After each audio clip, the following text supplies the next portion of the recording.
how should one deal with teenagers? I think you're a little too old to deal with teenagers.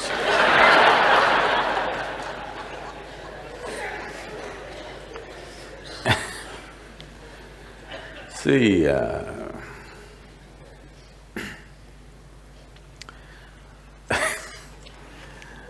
every age is a problem. No, I'm talking about the ages. Stone Age was a problem. Iron Age was a problem, Bronze Age is a problem, Computer Age, serious problem. Isn't it so? Middle Ages were serious problems. Modern age is immense problem. Teenage, another problem.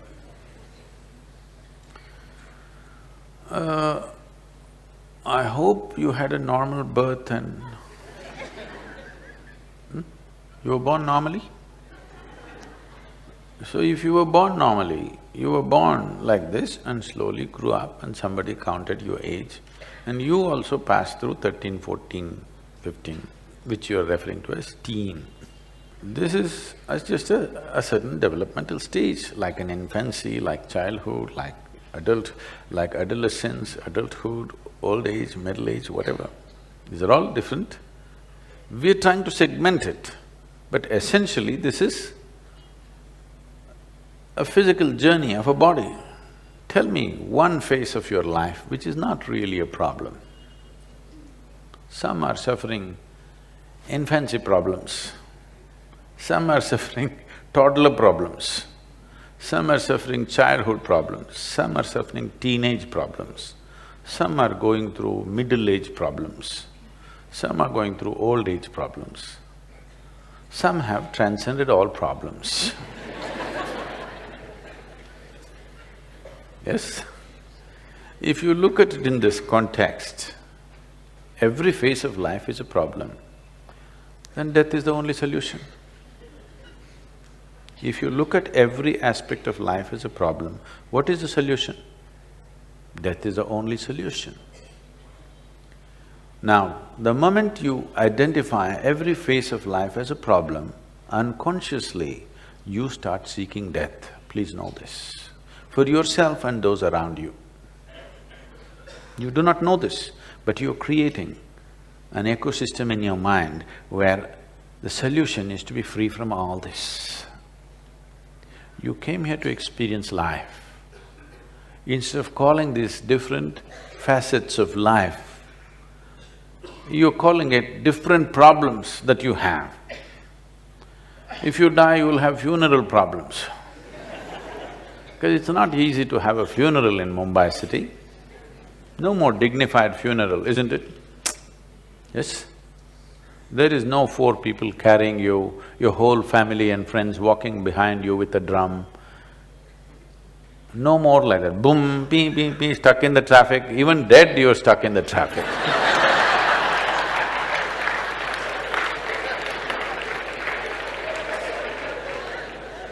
I want you to understand this. There are various types of situations in your life.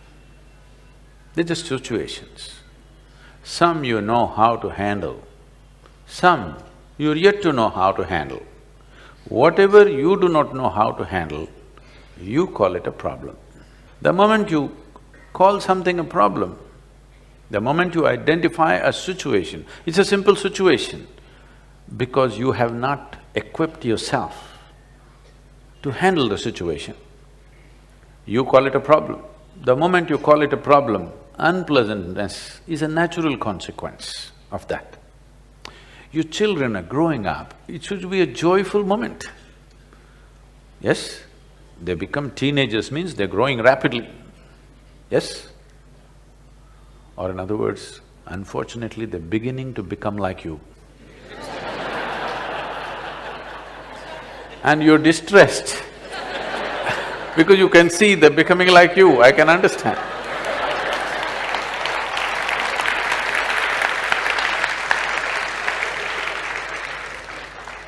No, Sadhguru, that is not the problem. They're beginning to become something different. They don't even look like my children anymore. We have eulogized, we have unfortunately eulogized helpless states of life. When you say infancy and childhood, what you're talking about is a certain phase of our life when we are pretty helpless. Without outside help, we cannot survive or be anything. So we have eulogized this. Even so-called spiritual teachers are going about saying, I am a child. I don't want to meet an adult who is a child. It's another way of saying, I'm retarded.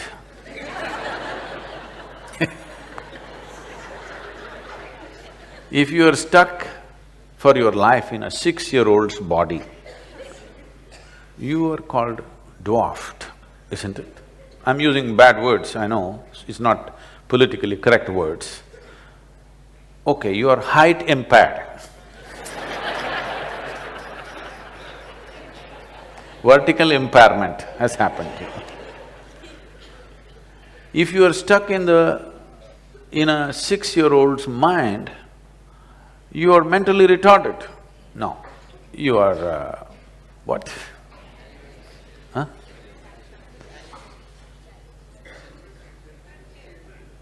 Differently abled you become. These are pretty words, all right, we don't want to insult people who are in such situations, we appreciate that. But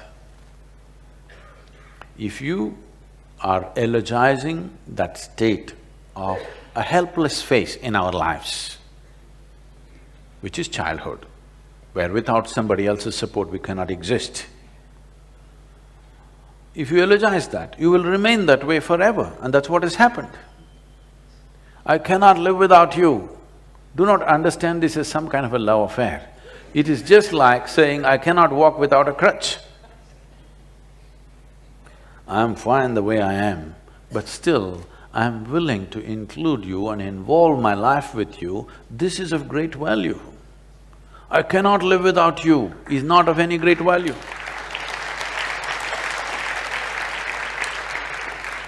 I can live without anybody's attention, but I'm willing to throw myself with absolute involvement with whoever is here right now. This is of value. Because you're eulogizing helplessness or helpless phases of our life. When you are a little baby, you can't even pee by yourself, somebody has to take you.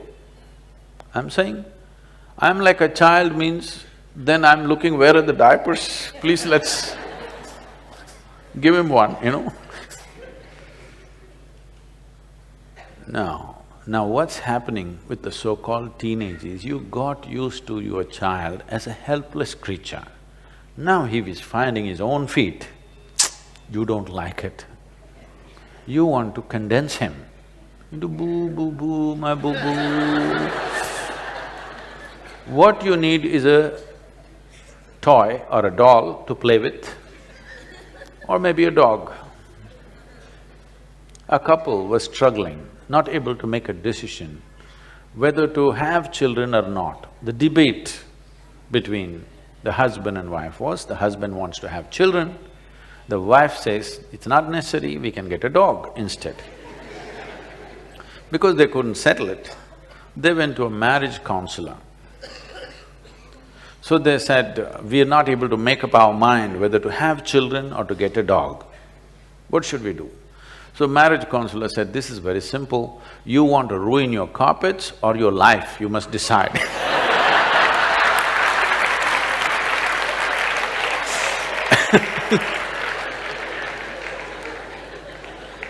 So, you must understand this. If your life is a concrete block, when I say a concrete block, it has clear defined boundaries. This is what I am, like just now Anupama was saying. Even a little child is saying, this is how I am. That means I've become a concrete block. Because a certain amount of stupid information has come my way, with this I have formed a definition of what I am. So once I have formed a clear concrete block kind of definition to who I am, if two concrete blocks meet with great passion, what will happen? If there is a loose boundary to you, if two people come with great passion, wonderful things of union may happen. Otherwise, two concrete blocks clash, what happens? You know, friction. Friction and breaking of one of the concrete blocks or both will happen. So, once you become like a concrete block, you should not beget more concrete blocks, because you're incapable of including another life as a part of yourself. Because you have defined the boundaries of who you are so absolutely, you should not even get married if you ask me, because two concrete blocks living together, all right, it may make a house, it'll not make a home. Concrete blocks together will make a house, isn't it? Nothing more beautiful than that will happen. We're already too overbuilt in Mumbai. We don't have to build more, okay?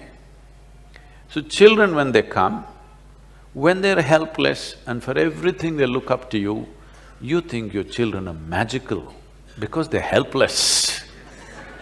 Suppose the baby popped out of you and stood up and said, "Hey, who the hell are you?"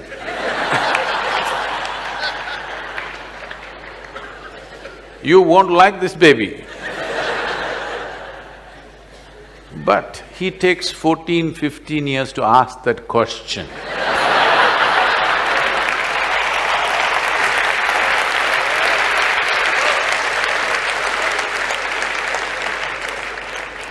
In fact, that is all a teenager is asking, okay, who the hell are you?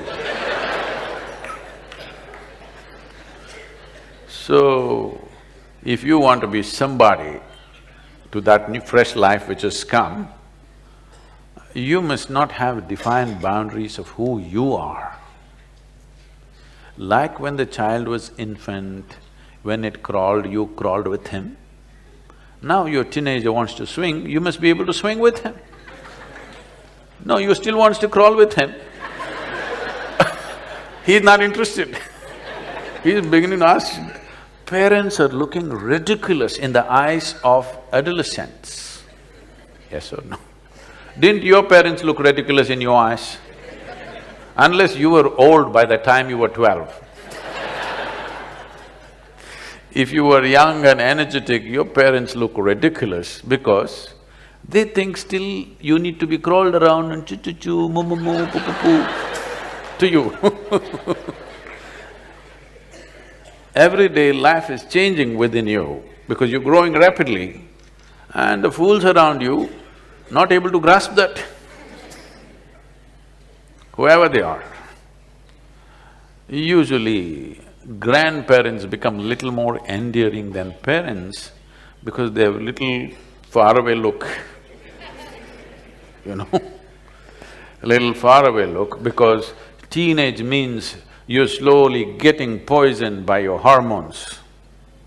Old age means you're being released from that. So they kind of understand.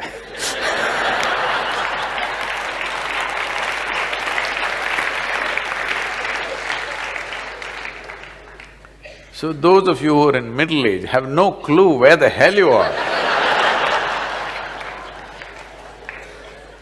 Even historically, the Middle Ages represent a confused state of mind. So don't deal with your teenagers. Please make yourself available to be dealt by them. Make them responsible for everything. 1 month, I'm telling you, 1 month you have the courage to hand over your monthly income to them and say, manage the house. Just give them responsibility. You will see dramatically it will change, you know. Because you must understand, I have been a telephonic father, okay? From the age of 3.5 months, my girl traveled with me, alone in the car. We built the Isha Foundation in a Maruti 800, traveling thousands of miles. In one calendar year, or actually in 14 months, I did 135,000 kilometers on my Maruti, okay. So, she was 3.5 months old, one hand on her in the front seat, strapped, and my right leg doesn't go easy, you know, boom. So, she grew up in the car till she was 4 years of age. I thought I'll never send her to school because we had bonded and she had such wisdom because she's seen the road, she's seen the people, she's been in all kinds of families. I thought I shouldn't mess this up by sending her to a school. But you know, that age group, that company, unless you have a whole cricket team of children at home, just one child doesn't work, just keeping them alone because they may become too old when they're young. So I put her to school after that. After that, she's always continuously in one hostel to another. And… but we kept a very active engagement thanks to the cell phones. Earlier it was the black phone, I would stop somewhere on the highway because I know only at a particular time you can call her in the school. The school opens that phone time only 1 hour. So I am somewhere on a highway, find that black phone and get on, and for that 1 hour I'm on the phone with her. That side for her, all the children outside are screaming at her. Here at the booth, all the people are banging on the booth. So I always had this thing at that time. I'm driving on the highway, I have many phone calls to make, local, international, all kind.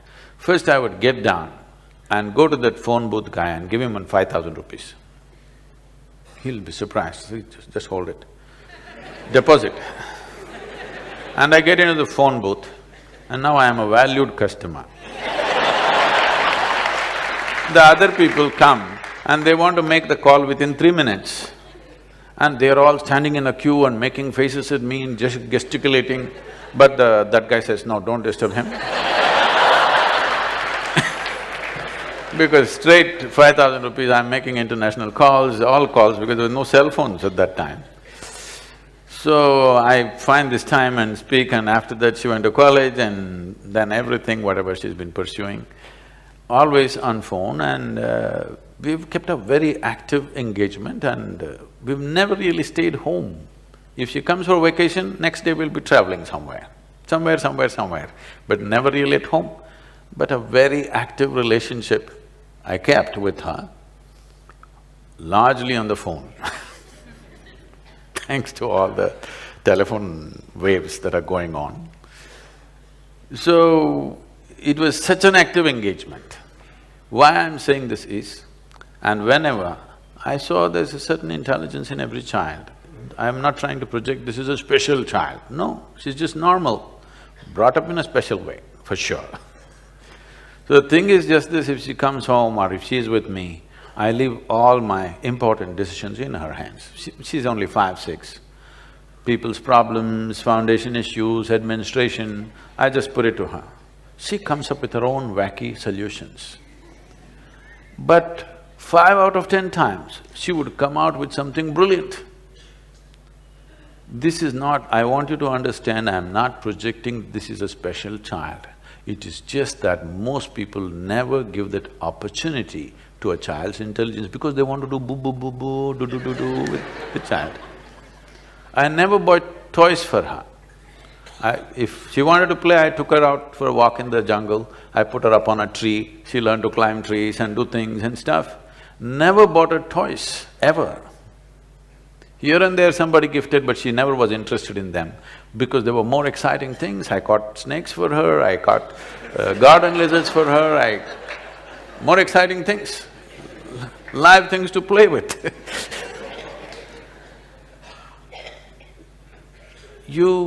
If you want to really do something with your children, you must allow them to expand because that's all they're trying to do. Their body is not the only thing that's growing. The potential of being human being is growing, you must allow them to expand. Instead of that, you're seeing how to constrict them, then you will have a huge problem. Whether if you have boys, you will have one kind of problem. If you have girls, you will have another kind of problem. If you try to restrict, you think restriction is a good way of controlling life. No. Responsibility will put them on the track. Hand over your money to them and tell them, this month you're on vacation, you handle this, whichever way. You're afraid, maybe he'll go and blow it up, what'll happen tomorrow? If he blows it up, what happens to you will happen to him also. Let him go through it for a month. Of course you can keep some reserve, but let him understand if he blows it up tomorrow morning, there'll be no breakfast. And let him go through that, what's the problem? Let him understand that's the way it is. It's better to learn in a protected, caring atmosphere than out on the street tomorrow morning, isn't it?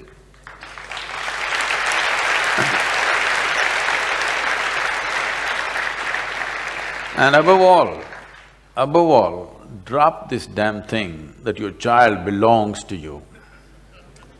If you think this child belongs to you, when he's just coming into teens, he's telling you, God damn it, I don't belong to you. That's all he's trying to tell you, which you're not able to digest. Another life does not belong to you. If another life has chosen to be with you, please cherish that. It's a tremendous thing. Whether it's your husband or your wife or your children, they don't belong to you. You don't own them in any sense. If you don't get it, you will understand when you die or they die. They don't belong to you. Another life has chosen to come through you or be with you. Cherish that, value that. Don't think you're the owner of this life. You're not. So if you believe that you're the owner of your life, a teenager is beginning to make his own statements, well, you don't goddamn own me. He's just telling you that, that's all, in his own language. Yes or no? They're just telling you, you don't own me.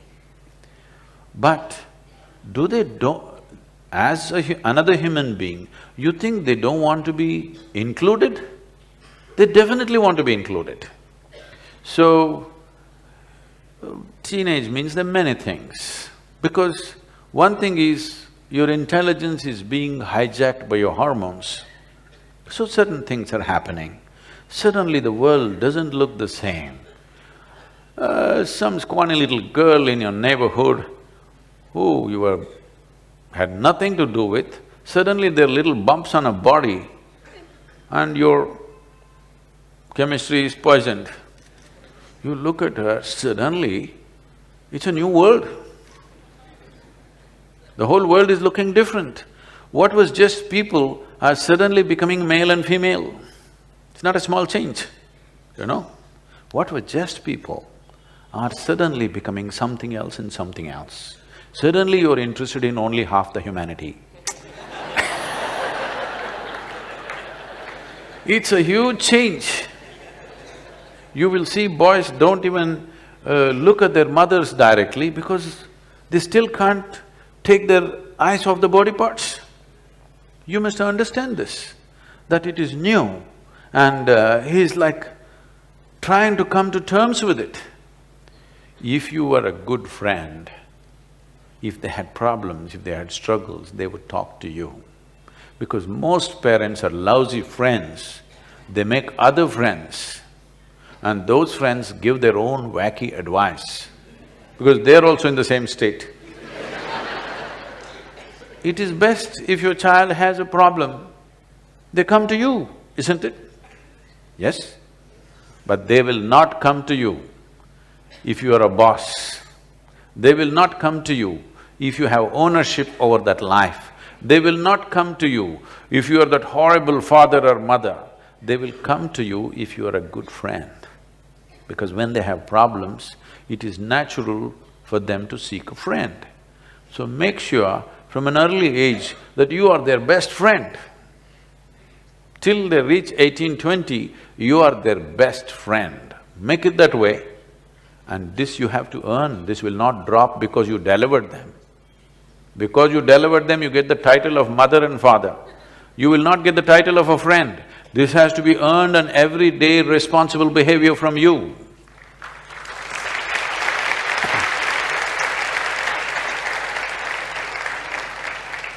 I don't want to go too hard on you, we'll leave you here.